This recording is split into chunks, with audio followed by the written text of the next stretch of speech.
And thanks everyone so much for your patience.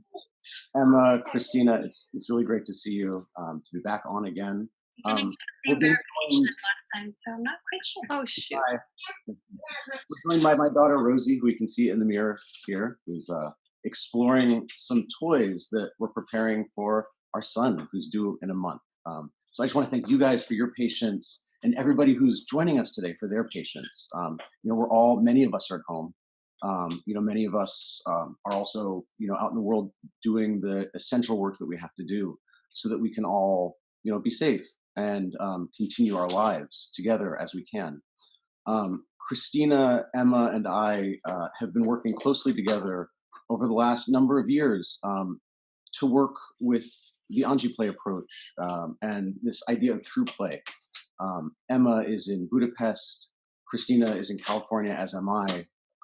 And we've really been working with children, with teachers, with families, with educators around the world to explore the idea of stepping back, allowing children to show us their capacity, showing them the trust of listening to children, listening to families, also listening to teachers, creating environments really of safety and trust and respect that allow children to be deeply and joyously engaged, that allow for teachers and adults to be engaged in the joyous process of discovering children's abilities and in a process of reflection that allow all of us to come together and share our experiences, to talk about what we're seeing and what we're doing in our lives and in the way it affects children and families. And so a lot of that work has been focused on, as I said, reflection, listening, responding to people's needs, responding to children's needs, families' needs, balancing those with the needs of a group or of an institution. But also really, a focus on relationships of love and respect and patience and caring. And that general orientation of our work, a return to basic principles of listening and safety, um, has informed a lot of the work that we're doing now.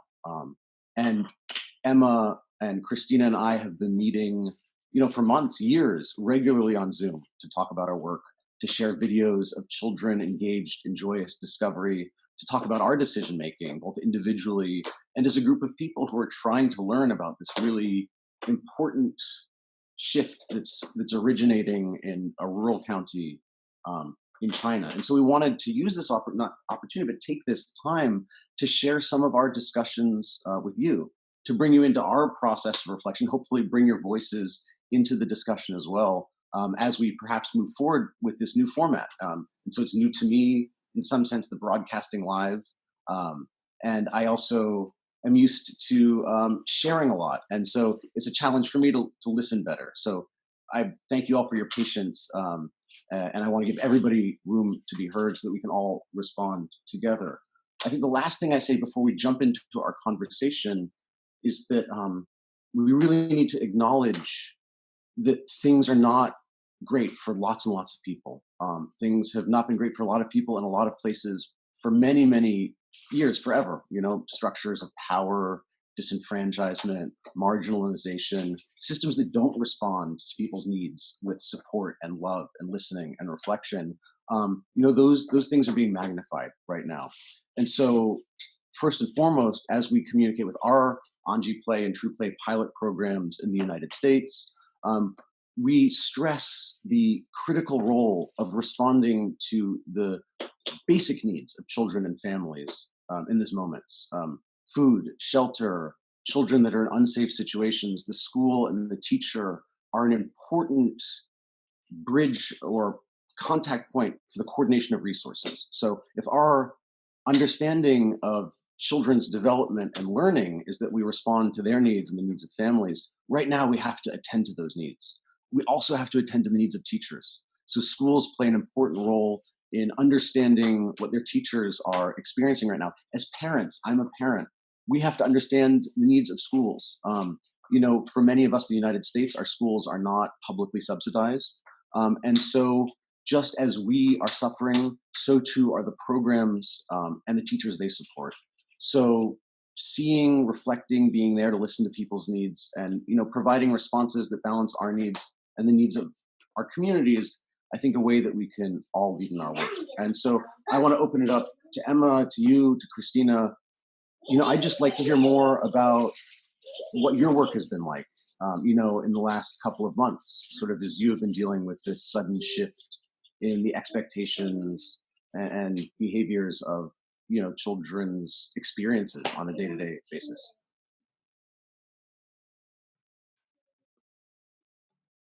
I mean, I can share a little bit. I think we were all eager to hear from Emma, who is actually a classroom teacher.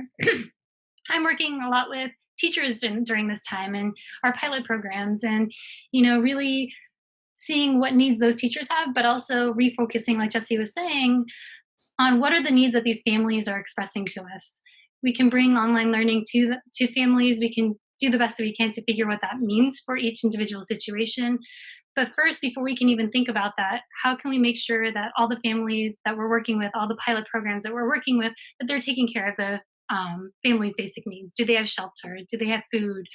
Are they in a good place mentally? How can we provide them with resources to make sure that their basic needs are covered before we go into the work with the children and with the teachers? And so that, bringing it back to making sure, above all, that basic needs are met. And then, after that, figuring out what it does mean to work with young children in a digital environment. And Emma, I'd love to hear from you about, some of the work you're doing in your program and how you've been navigating this situation with the school that you're at. Okay, thank you. Yeah, so we've been working virtually now for a number of weeks. We had a holiday break in between, but it's about 5 weeks that we've actually been working virtually with families. And it's been a process, and part of that process has been listening to families and working out what they need and kind of adapting the way that we're working to kind of meet their needs a little bit better. So that's been a process for us. One of the things that we have been doing is we've been doing a weekly Parents in Partnership session where we actually send out some information to families weekly. It's kind of like a virtual presentation that they can access. And the tone of those virtual presentations has really been around supporting families to create routines for their children that work around their own family routines. But then it's also been about expressing to families the importance of children's self-determined play. So each week we've shared a different focus around children's play, and that's been a great benefit. And what we're seeing in our sessions with children, so when we talk to children on Zoom, we can see that their play is really being valued at home. So we talk to the children usually twice per day.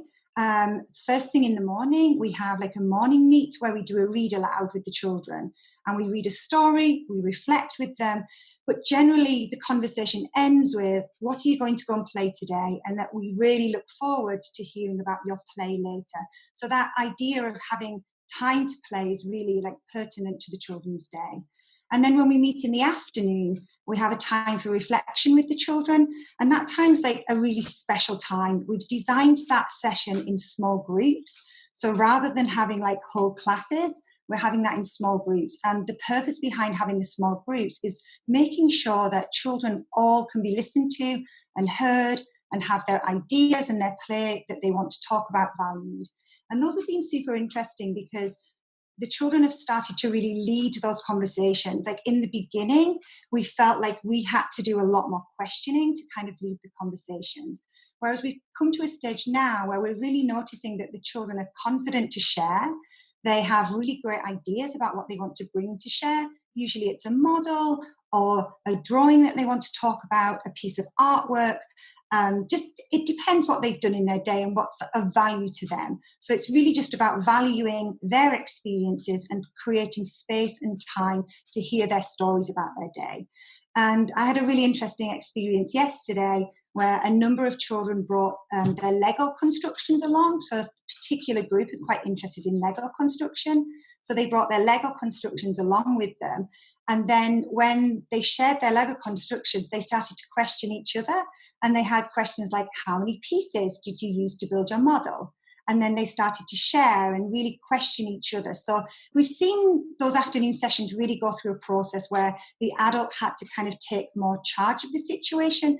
And it's led into a situation where the children are confident, they're comfortable, they understand the structure, they understand that it's about them. and it's about a time for listening to them. So they've really kind of evolved in how they're talking about their day and their play and the things that they've done. So Emma, it sounds like almost that you had to create those same routines and, you know, expectations that you have at school, but in this virtual space. And that's, you know, new for everyone. So you had to figure out what it looks like to hold those same boundaries, to hold those schedules, hold those routines, hold all those expectations for children, while you can't be physically present with them. Well, and I think it's also interesting, this question of small groups versus large groups. And it's something that we often see in kind of basic, standard early education practice in the United States around circle time, where you have a lot of focus on the teacher and sort of their guidance, and then the teacher kind of directing who's sharing or sort of synthesizing ideas and calling on children. But there's an aspect of kind of management of like the direction of communication. And I think something we've been seeing in sort of this virtual space, as children are having time with their teachers, with other children, particularly with teachers, is that there is a strong relationship there. And so in virtual space, there's more competition for a scarce resource, particularly as we're not spending all day together, right, in a class setting. And so I think this idea of having smaller groups, providing children in smaller groups time to like be heard, like if we come back to this idea of listening, that you're less in a position as a teacher then to be muting children, right? So that they can't be heard or they know they're not being heard. That there isn't that need to manage children perhaps as much, or really limit, who you're giving your time to in that sense. Because I think now more than ever, again, children need those relationships and those connections. And it could be overwhelming for one child if there's 10 children and they're all competing for that same need. Something that we've been seeing sort of in our home, and again, I think we are really fortunate. We're lucky to have access to the internet. My daughter is 5, so I can't speak to 2-year-olds or 3-year-olds or infants and toddlers. But what we've seen is that when we can have her in a situation with a number of children that's unmediated or uninterrupted, that even children, even in the competition for like control of the space, there is kind of a play. And that it can get loud and it can seem a little tough to handle for parents. So there is this aspect of kind of the online relationship between children that's really necessary. Children have this necessity of sharing news with each other, of updating each other, learning what's going on in the world. We had a conversation with Peter Gray the other day, and he made this great point, which is like children have a whole sense of humor that we just don't get, and they need that feedback. That our expectations around true play at home are really important. And you've created that really nicely to say like, no, like self-determined, self-directed play is something that you should value. Like the idea of just play that the child is engaged in on their own should be part of a routine. Everything else being equal, as long as you can guarantee that, there'll be beneficial effects for you and your child and your relationship with your child. And, perhaps your child's learning and growth, that's sort of secondary. But then in this space where children come together, I think that we get to other sort of protocols that I think might be interesting to talk about as well.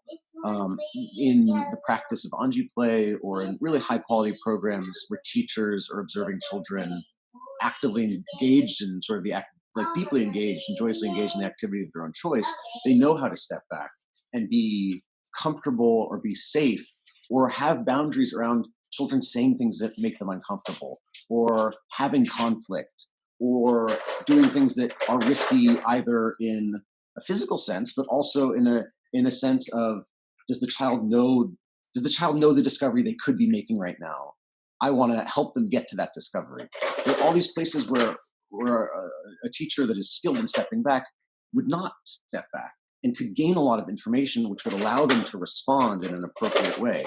I think with Zoom or with other platforms where children are coming together, you have many more adults that are potentially in the picture. You have separated environments where the children are not in the same environment together, differing expectations.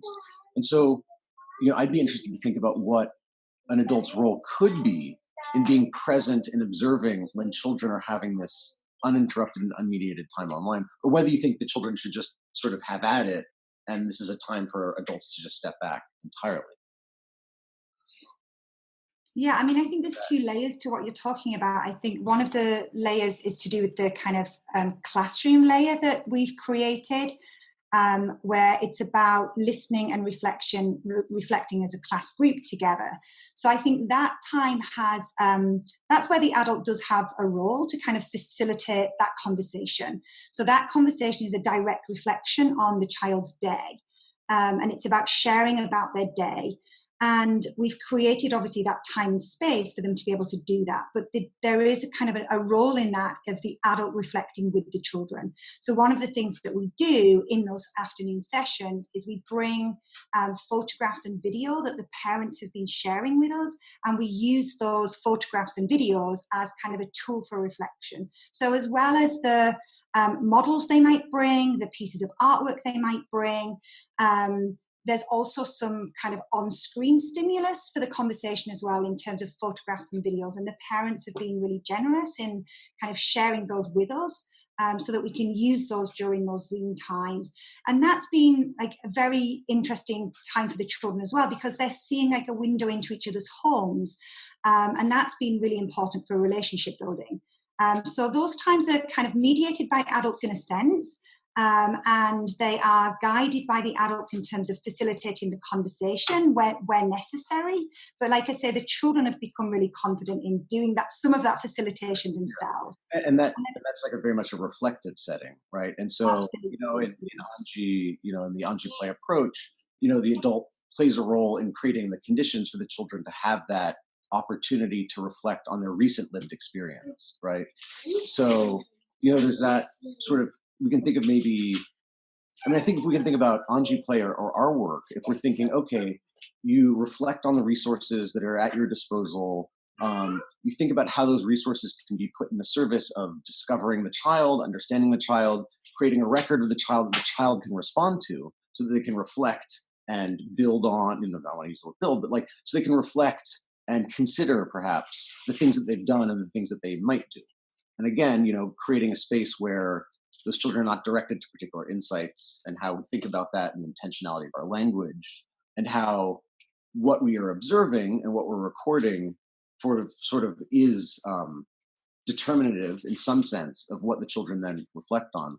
That we do have that available resource, because in Anji and in your program and in the work we do with children, we're always taking videos and photos, extensive 10, 20-minute videos, and we're looking at those together as practitioners. We're looking at those with parents so that they can understand what's going on with the children. The children are looking at those and talking about what their experiences are.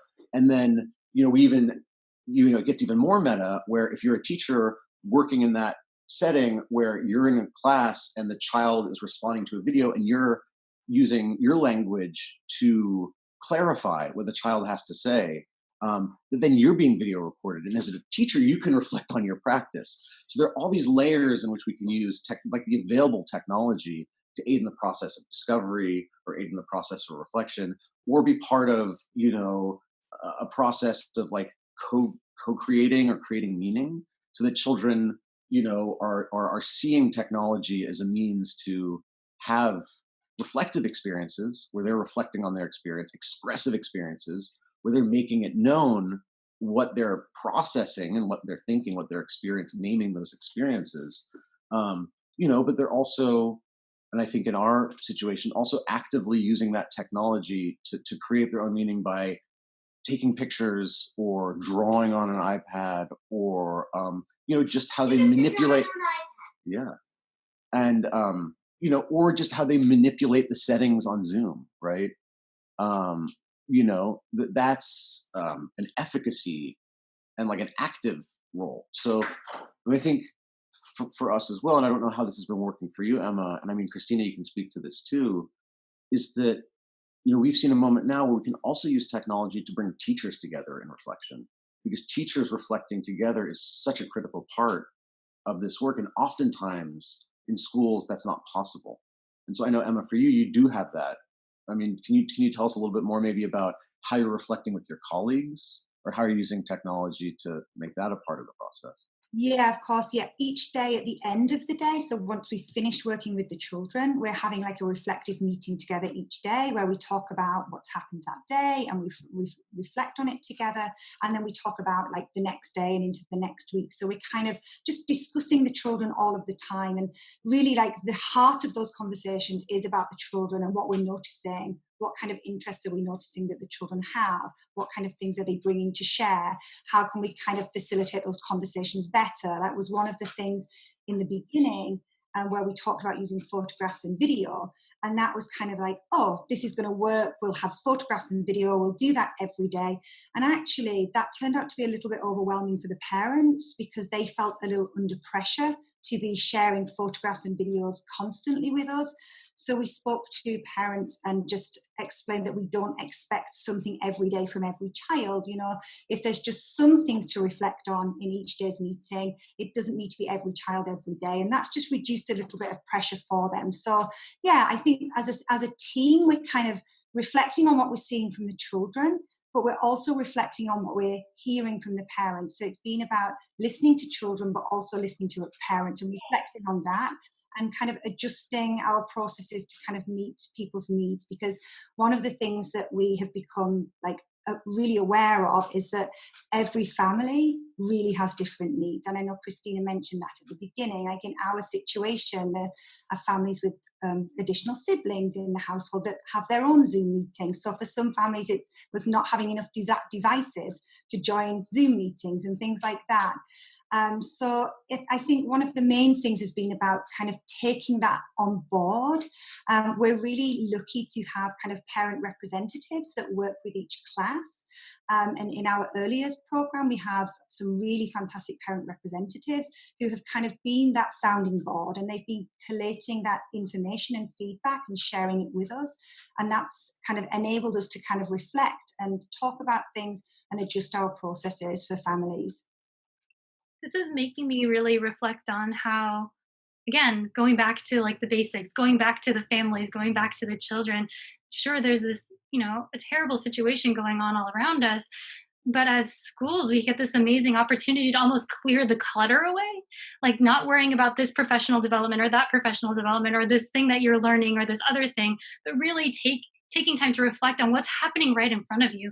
What are you seeing with those children and with those parents? What are they communicating to you? What are those needs? And you're able to respond to them in a more direct way, and also maybe even a more helpful way than you would during the school year where you're physically present, because you're able to see what's important. You're able to separate, like, okay, well, this is external to what my families and my parents and the children need, and this is what we really need to focus on. So it's almost bringing clarity to the situation in some ways on, like, this is what we really should be focusing on. And what I hope all of us take out of this is, maybe this is bringing light what really truly is important in schools, what really is truly important with working with children and families and teachers, right?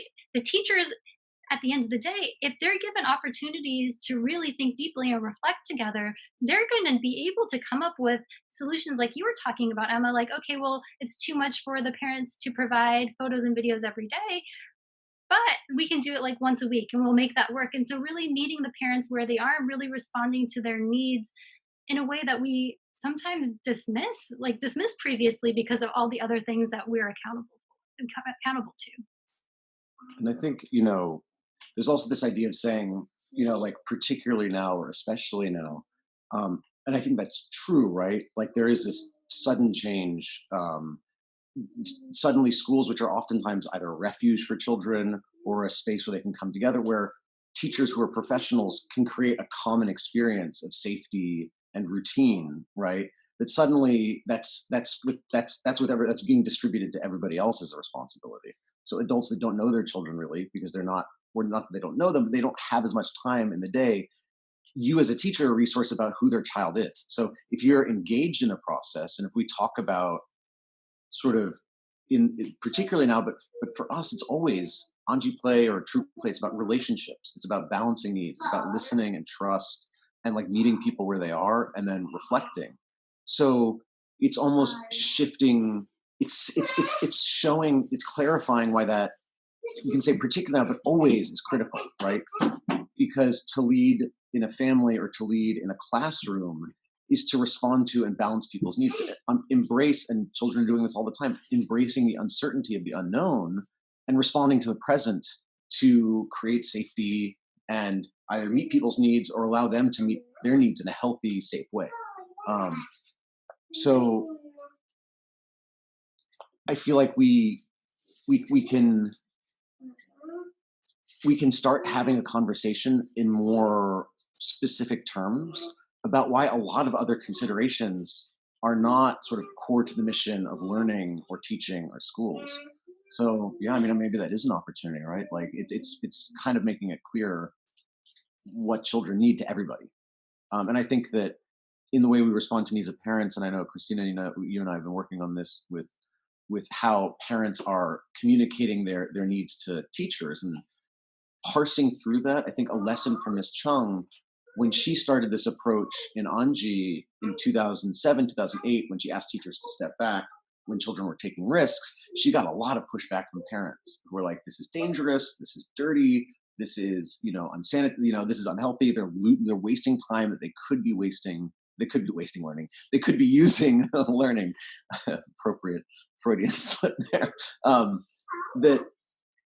That their needs were not actually that their child not have mud on them. Their needs were not that the child not jump. Their needs were that their child were safe and that they were learning, right? Or that they were advancing. And so she was able to show them how that was happening. So she responded to their needs by really understanding what the need was that was being communicated. So there's a degree of parsing and reflection that I think also goes on now when a parent asks for like an activity that they can download or a recommendation for a YouTube video that can occupy their child's time creatively, or they want worksheets, or they want sing-alongs, or they want something, that to us seems like is not necessary or appropriate ever, but particularly now, particularly now, that finding out what that mean is, and then saying, okay, well, you know what, your child, like, there is no learning and growth if your child doesn't have, time to connect with their friends in a loud and raucous way, when they can, right? That their learning is served by this, or that if a parent's need is really what they're expressing is, I need my child's time to be occupied, working and responding in a authentic, personal way, if that's helpful in the relationship, right? Because it's also important to have personal and professional boundaries, which are being disrupted by everybody being in each other's homes all the time, as we can all see. I think that's a place to sort of start a conversation, because children do need to be occupied and parents are being required to work, but children also need to be listened to and they need to be able to play. Children need to be able to play independently, but they also need responses from adults. And so, thinking about what are the reasonable expectations we can have of children that are in our presence, is also a resource that I think teachers can share. And the benefit that I hope we can provide is giving parents and families more resources for their children to be more deeply and actively engaged in things like in the activities of their own choice.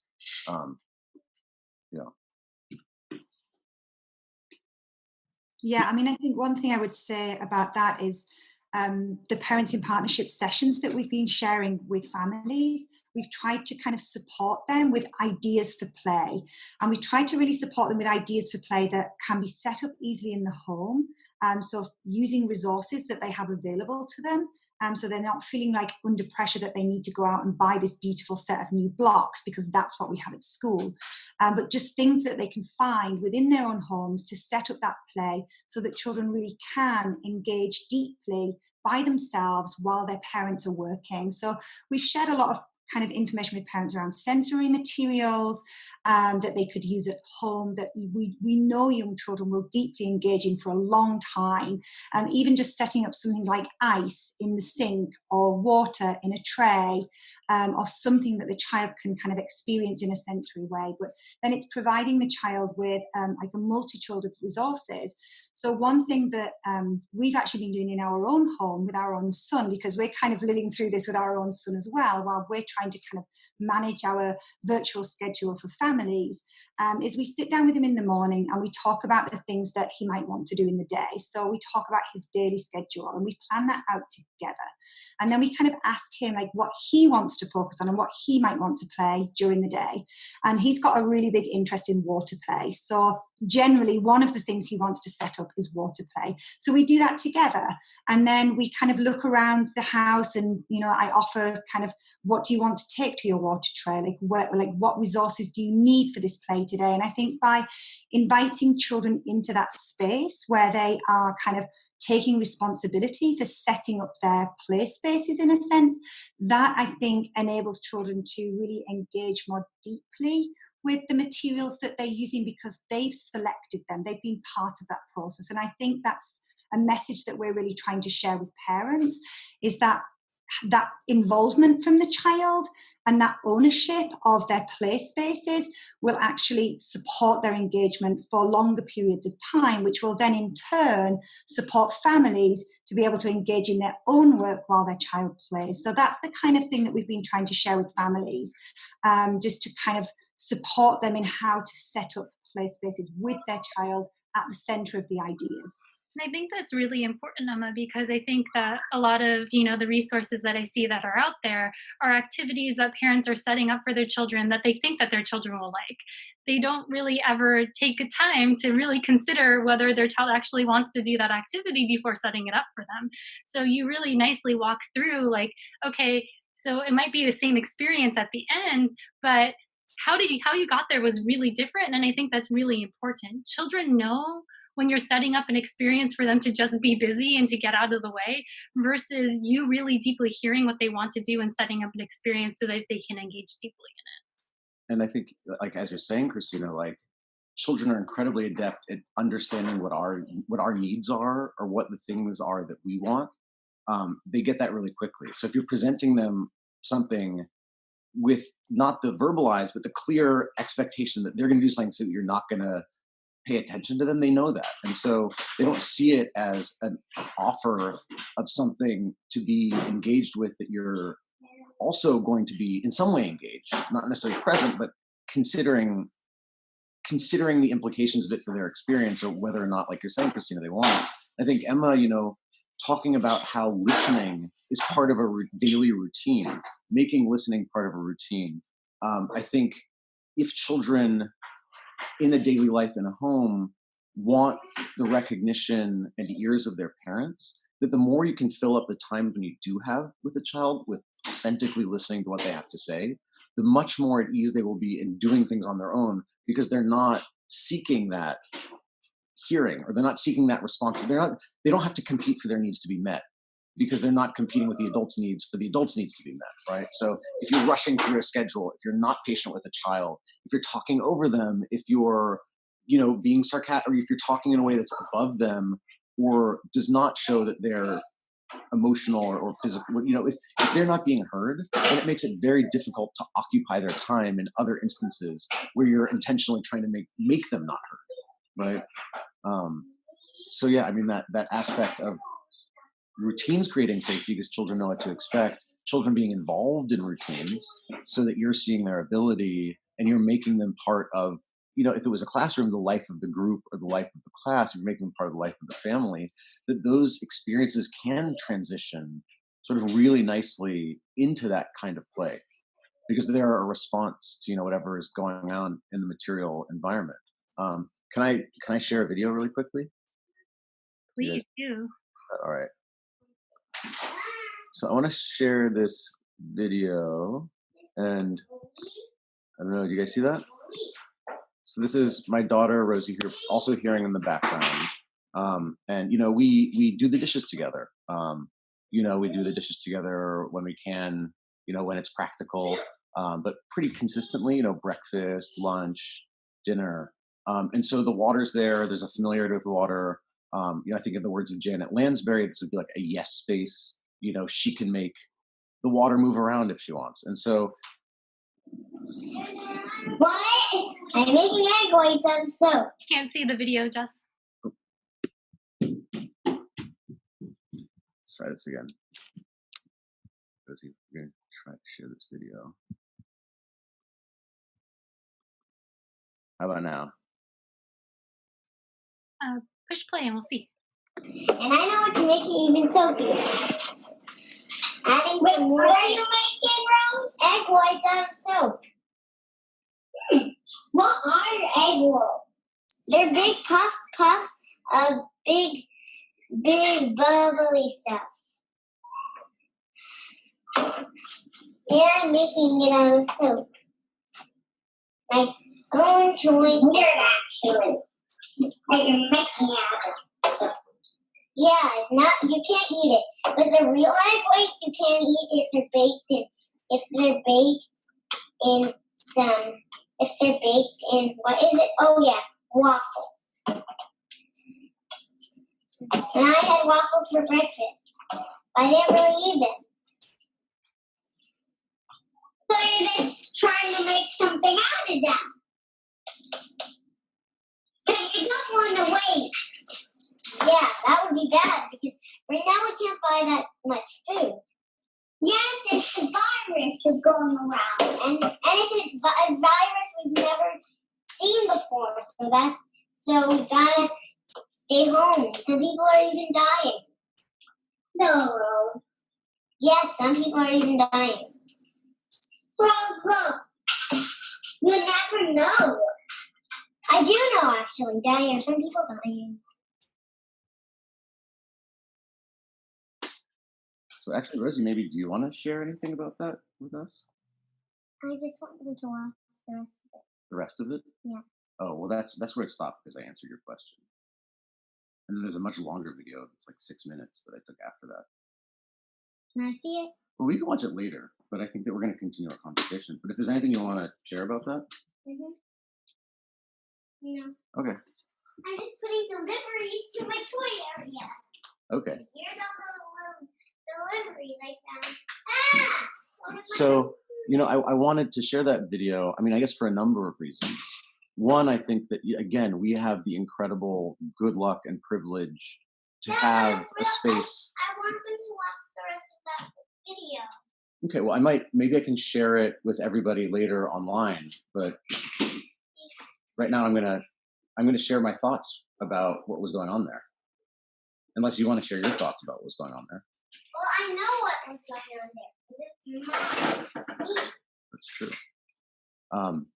That we have this incredible privilege to have a safe space where Rose can play.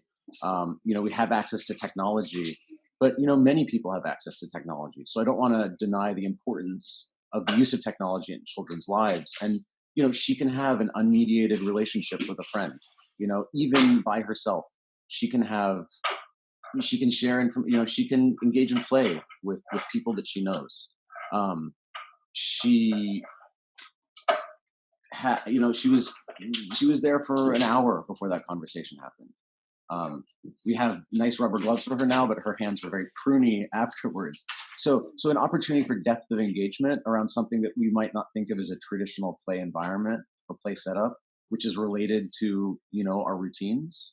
I think you see in that conversation, talking about moving very quickly through a variety of subjects and places where an adult might want to chime in and correct or give feedback or steer the conversation. But also, again, they were building a relationship there. I was taking the video, and it's part of our relationship, and it's part of Rosie's relationship with you now, and it's something we can talk about, something that we can think about and reflect on. So maybe more than anything, just some hope, I guess, that there are opportunities for children to find safety in each other, and to really, understand what's going on.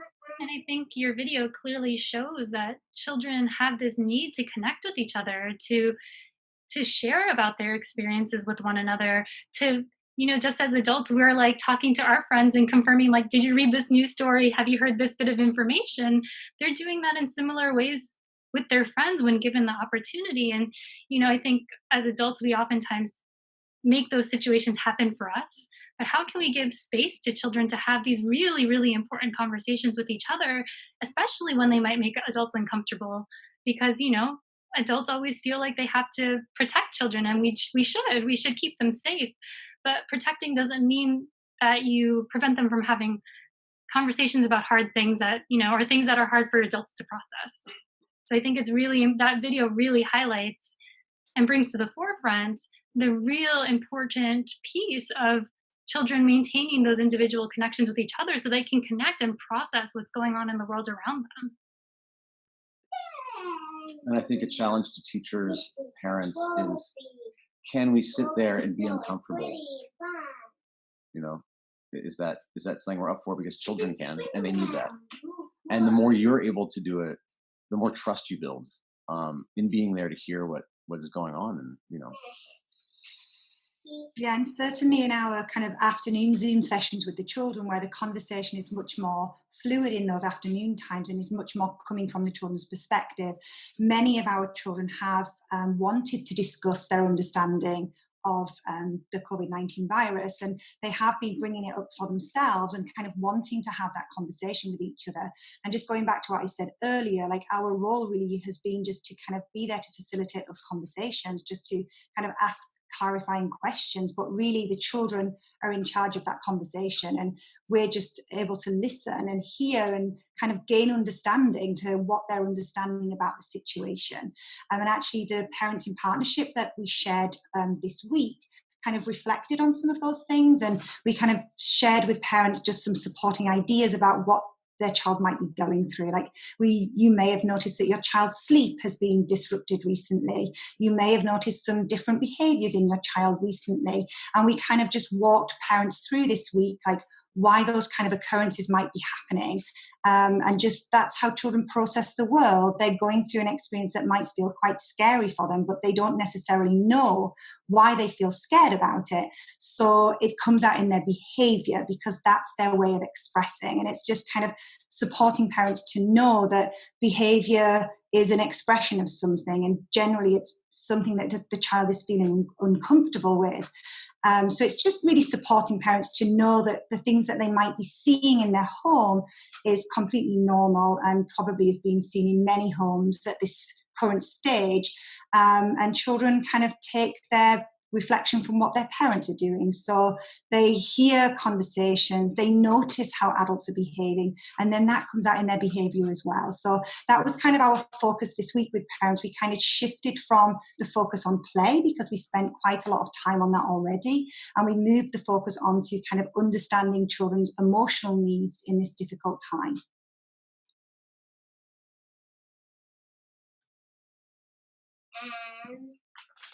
Well, I think that we've been having this great conversation. I think I'd love to, continue this, to continue these conversations online if you're up for it. And I'd love to bring in other voices as well.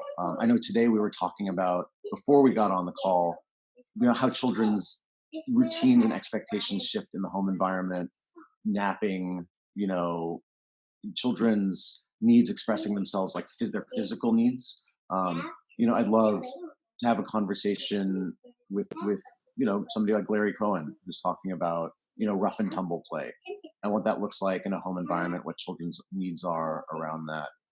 We have a lot of great friends out there who are thinking about these questions. I think we can bring they can bring some depth and clarity to our thinking as well. I just want to thank you. I don't know if there's anything else you want to share. I mean, we could continue talking. We don't have to leave.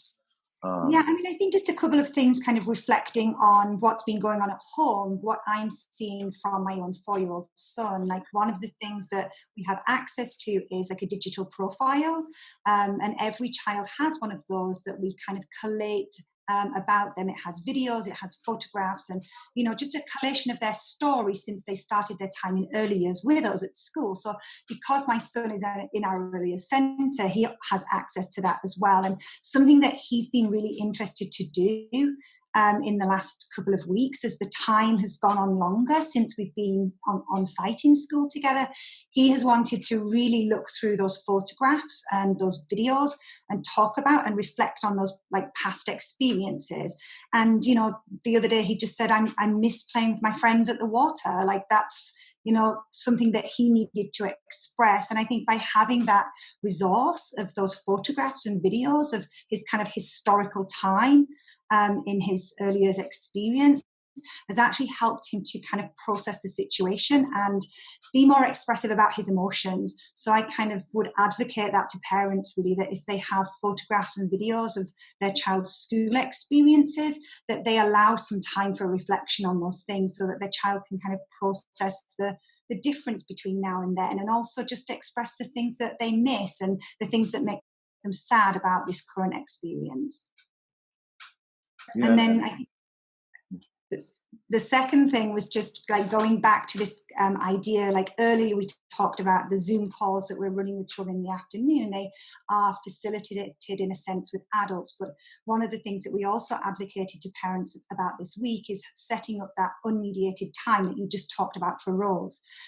So we kind of shared some ideas around that and just really expressed to families that if you are going to set up some kind of Zoom playtime with friends, please make sure that that is time that's not mediated by adults, that, you know, the play belongs to the children. Set them up in a space where they can really deeply engage with each other and find kind of their true play together, basically. And we've been observing that with our son as well. And he has a friend that we've been kind of making regular contact with. And, you know, at first the play can seem quite chaotic and they're kind of grabbing toys and showing things off. But what we've noticed is after about 15 minutes, they actually start to really deeply engage with each other and they start to kind of mirror each other's play. So they had a funny situation the other day where they both wanted to jump up and down and just cover their faces and bodies with duvets and pillows and like hide in a den. And, you know, I think it's just stepping back really and just allowing whatever that play is to the children involved in that conversation or in that situation. It belongs to them. Like they have complete ownership over it because that's what children have been used to in our setting at school. They own their play. Their play is not owned by the adults around them. So it's kind of hoping that families will kind of replicate something of that experience within their homes where children can kind of deeply engage with other children without the kind of adult mediation of their play. I'm thinking maybe the next time we talk, then maybe what we can talk about is like how we set up those expectations for adults, for parents or for teachers who are creating these opportunities for children. And then what our expectations are for children in those settings so that we know what to expect. Because as you're saying, just as in the sandbox at the playground, you know, you can have parents that are hovering and whose needs are being clearly communicated to the child, and there's pushback there as children begin to try to experience their own freedom or efficacy. Similarly, in these Zoom situations, you know, we want parents to know what to expect. Like you said, they're going to be loud, they're going to mute each other, they're going to lie to each other, they're going to say mean things to each other, they're going to laugh at each other. And so how do we create the space for that that's also safe? So I think maybe that's a great place to end. You know, we've had a chance to share some of our own experiences, talk about some of the work we're doing. I would just encourage anyone who wants to learn more about all of our work together, because really, if you go to anjiplay.com or trueplayfoundation.org, it's all of our work. And so, yeah, I guess anybody who's watching is welcome to send questions, comments, you know, corrections, disagreements. But yeah, I think there's an opportunity for us to continue to talk about what's working, what's not working, and sort of how these ideas that we know work in physical reality or together reality, how they apply to our current situation. So how we go back to relationships, listening, trust, deep, uninterrupted engagement and joy, you know, and safety and need. I think we can come back to that and reflect together. Then we should keep on doing this. So thank you. Yeah, thank you to everybody that's watching. A bunch of our pilot friends and partners are on, and so we really, you know, appreciate you supporting us. And also, like Jesse said, feel free to reach out to us with any questions you might have. I put in the little comments if anyone had questions to ask, but it seems like nobody has questions at this moment. So maybe a lot of people are processing what we had to say, and maybe, you know, the next time we do it, you'll have some other questions that you can bring up. But we really appreciate everyone out there that's taking time to, you know, think with us and maybe think about things in a way that is different than how you would have approached them before. So we really appreciate everyone's time And thank you, Jesse and Emma, for your amazing insights and all of our work together. And thank you, Rose. Yeah, thanks, Rose, for sharing your video with us and letting us experience your play with you. This is, our new reality. Yeah. Parent working, child playing. Look at me. And yeah, I guess the last thing I'll say in closing is, we're not selling a book. We don't need subscriptions. We don't have any training that you can download. We don't have any toolkits or checklists. We do have the resources we put on our websites. We have something called the True Play Community Network, which is free to join. More than anything, we just want people to be safe, to create safety for others, to listen to children, please, and just take joy in seeing children discover the world and try to replicate that for other people. So thank you. Thank you. Bye, everyone. Bye.